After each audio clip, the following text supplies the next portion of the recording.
நலன் தமயந்தை விட்டு பிரிந்து வெளியே வந்தான். அவள் எப்படியும் தமயந்தை வீட்டுக்கு சென்று விடுவாள் என்ற எண்ணம். ஆனால் தமயந்திக்கோ சடுதியில் ஒரு ஆபத்து வந்தது. தூக்கத்திலிருந்து அவள் கண்விழித்து பார்க்கையில் அவளை ஒரு மலைப்பாம்பு சுற்றி கொண்டது. அவள் பயந்து கதறினாள். அவள் அலறல் கேட்டு ஒரு வேடன் வந்து அவளை காப்பாற்றினான். காப்பாற்றியவனுக்கு அழகு சிலை போன்ற தமயந்தியின் மீது ஆசை ஏற்பட்டது.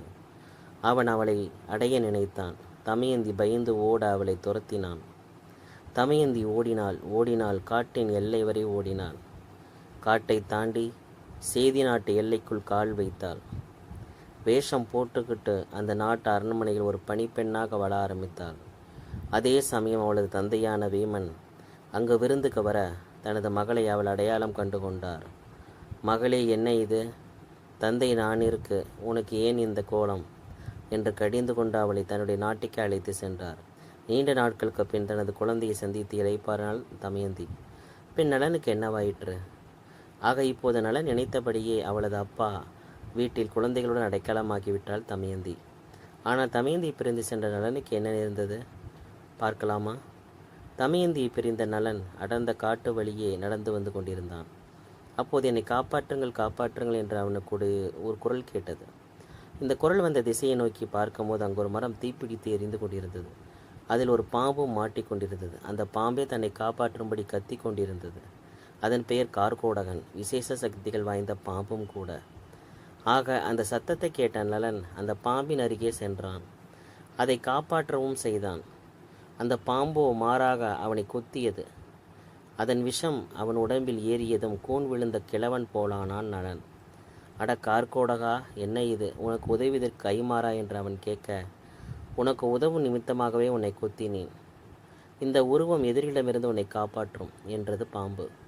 மேலும் அவனிடம் ஒரு அழகிய உடையை கொடுத்து, நலராஜா, உனது அழகான உருவம் உனக்கு எப்போது வேண்டும் என்று நினைக்கிறாயோ அப்போது இந்த உடையை அணிந்து கொள், உன் உருவம் மீண்டும் பழைய நிலைக்கு மாறும் என்று கூறி அங்கிருந்து விலகியது.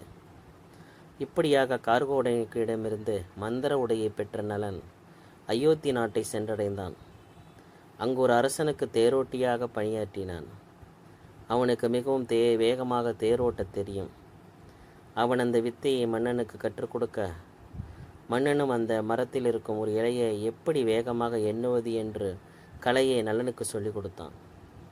தமயந்தியின் இரண்டாம் சுயவரம். இந்த சமயத்தில் தமயந்திக்கு ஒரு சந்தேகம் எழுந்தது. நலன் எங்கே இருக்கிறான்? அவனை எப்படி எங்கே மறுபடியும் வரவழைப்பது என்பதே அவன் சந்தேகம். அதற்கான விடை காண எண்ணிய நலனை எப்படியாவது தன்னை தேடி வரும்படி செய்ய வேண்டும் என்பதற்காக தந்திரமான திட்டத்தையும் தீட்டினாள். அதாவது தனது தந்தையிடம் சொல்லி தனது இரண்டாவது சுயவரத்திற்கு ஏற்பாடு செய்ய சொன்னாள். பாருங்கள், அந்த காலத்திலேயே ஒரு பெண்ணின் இரண்டாவது திருமணத்தின் அவசியத்தை புரிந்து வைத்துள்ளார்கள். அதனால் பல நாட்டு அரசர்கள் விதர்ப்ப நாட்டுக்கு விரைந்தார்கள். அவர்களுள் அயோத்தி நாட்டு மன்னனும் ஒருவன். அப்படியெனில் அவனது தேரோட்டியான நலன். இதில் என்ன சந்தேகம்? தமயந்தியின் திட்டம் சரியானதுதான்.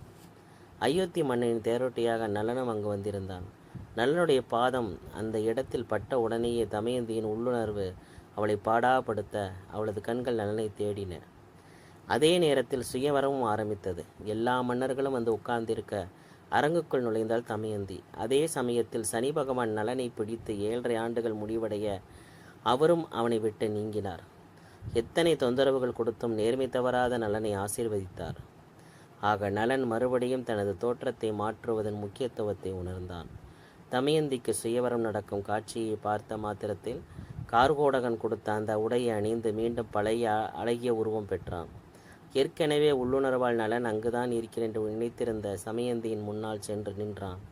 தமயந்தி மறுபடியும் நலனுக்கே மாலை சூட்ட மறுபடியும் அவர்கள் இருவரும் வாழ்வில் ஒன்றிணைந்தனர். நலன் மீண்டும் ஆட்சியை பெறுதல்.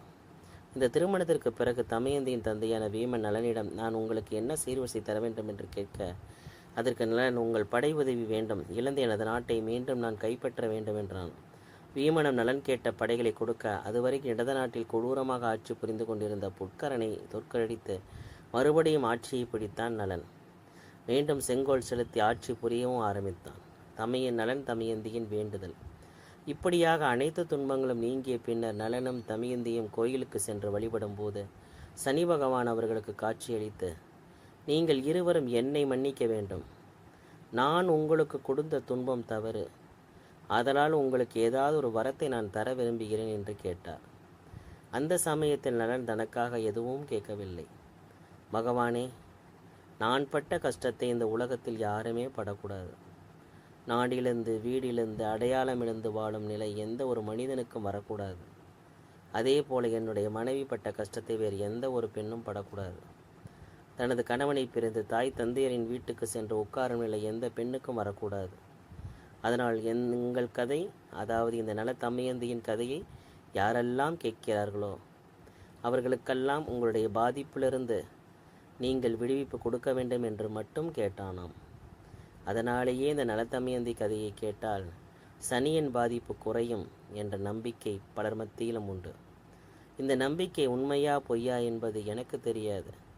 ஆனால் இந்த கதையில் வருவது போல நாடிலிருந்து வீடிலிருந்து அடையாளம் இழந்து திரிபவர்கள் கூடிய சீக்கிரத்தில் நல்லதொரு வாழ்க்கை அமையட்டும் என்ற இறைவனை வேண்டி நானும் இந்த கதையை முடிக்கிறேன். நன்றி, வணக்கம்.